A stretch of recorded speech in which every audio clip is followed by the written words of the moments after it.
Korang nak tahu tak Utan King ada keluar item terbaru tak? Kalau korang nak tahu, korang kena stay dalam video ni sampai habis. Tengok ni, besar kan? Jom kita unboxing.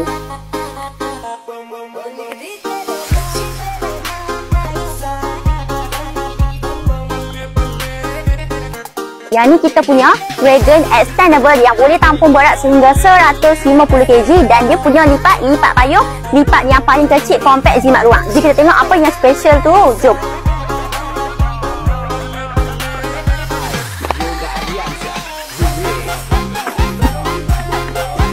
Tada! Inilah kita punya Wagon X Marvel. Dekat bahagian tepi poket ni korang akan dapat Avengers dan logo Marvel tau. Kalau belah sini pula korang akan dapat logo Utan King.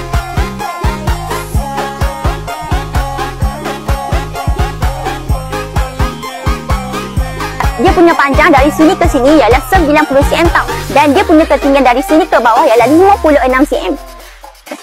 Untuk bahagian handle boleh adjust ketinggian 61 sehingga 90 cm. Untuk bahagian depan ada dua poket macam ni tau. Untuk bahagian tayar kita ada tempat untuk brake tau. Abang boleh sahaja lockkan dia kalau tak nak bagi wagon bergerak.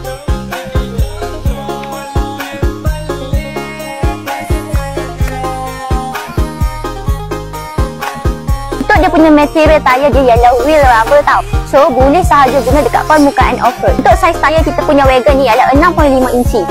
So dekat permukaan belakang ni ada ruangan extend tau. So korang boleh sahaja tutup kalau tak nak guna. Kalau korang nak guna, korang boleh sahaja buka macam biasa. Kalau nak letak benda yang panjang, korang bolehlah buka kita punya ruangan extend ni.